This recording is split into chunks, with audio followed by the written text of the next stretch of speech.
Hi everyone. Hey, so I've been wanting to make this video for a while for my beginners and my people that are still learning about diesels. This is going to be about compression ignition. A lot of people understand that diesels do not have spark plugs, but there's not a wide understanding outside of the diesel industry on why that is. So I wanted to take an opportunity while my students have their engines apart to show you what we're talking about. So as you can see, they've got the cylinder heads off their engines. They got the cylinder heads on the table here. So we're going to talk about why compression is important in a diesel engine and how that compression takes the place of spark plugs for the ignition. Okay, so to start with, I want you guys to look at the features of the cylinder head. So this is a cylinder head off of a mid-range Cummins, and you can see that looking at it, that the surface is very smooth and the valves are just briefly kind of recessed into the cylinder head, but there are really no features on this head. It's flat. So unlike an automotive cylinder head where you would determine the shape of the combustion chamber by the shape of the cylinder head and where the valves were, our diesel engine combustion chambers are going to be defined by the shape of these pistons.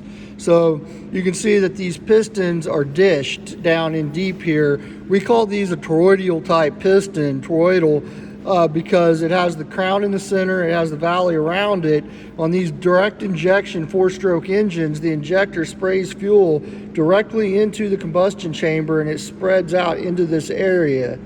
So here we see a piston that's at top dead center, and over here we can see one that's near bottom dead center, right? So you got to imagine that if the cylinder head's sitting flat on top of this guy, that when you take all the air, especially pressurized air coming from a turbo, and you fill this area up with pressurized area, and then that piston comes up and all of the air that was in here is now squeezed into this space right here, right?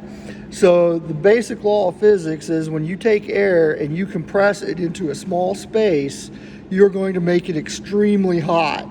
So the reason that diesels can get away with not using spark plugs to ignite a fuel air mixture, number one, the diesels don't have a fuel air mixture.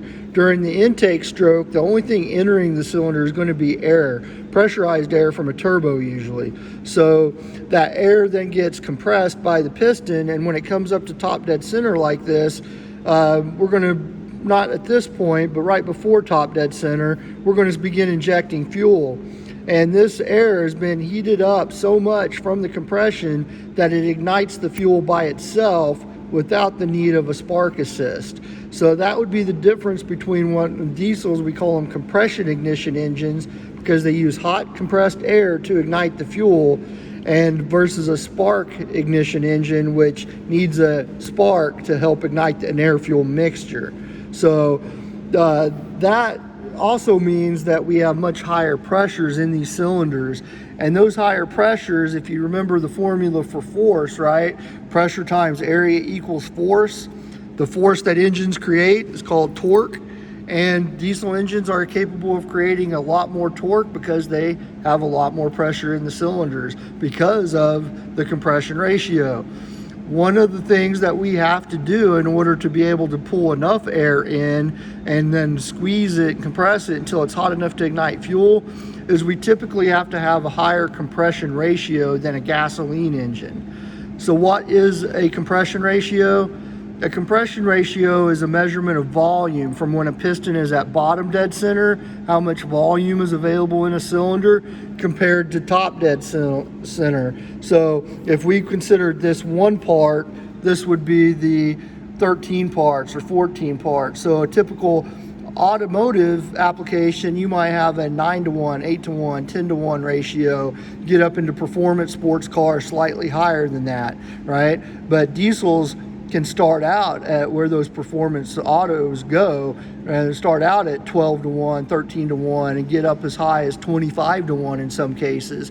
So we're bringing in a lot more volume of air and squeezing it into a much smaller area. So that pressure combined with the compression ignition is what gives us the pressure against a small area here that gives us the torque that makes engines the preferable engine for towing, diesels the comparable engine for towing because of that increased torque. So I hope this little brief tutorial helped you understand how diesels work, what the difference between spark ignition and compression ignition is. If you have any questions or want me to expand on this any further, please leave a question in the comments, and I really appreciate it. Also, please go check out our online stores at Shopify and Etsy. Every purchase you make on Shopify and Etsy helps us buy materials to increase our training and to do projects on the classic cars, and they help to support the furry friends of Charlie's Garage, which anybody with pets knows gets expensive. So I appreciate your support. Thank you for your time. Thank you very much for watching this video. Hey, if you guys like seeing these diesel training videos and you like to see more classic car restoration, resto mod ideas, every time you go to Charlie's Garage Etsy channel or Shopify channel and you go to one of those two stores and you buy a product, that money goes directly back into one of three things. They are supplying me with materials to do projects with that I can film. They are supplying me with project cars, and they are supplying me with funds to take care of the furry friend section of this channel. My love for animals, adopting, rescuing, it gets expensive, and I can use all the help I can get. I got some pretty cool products on the stores. There will be a link, so please visit them, shop. Appreciate it. Love you guys. Bye.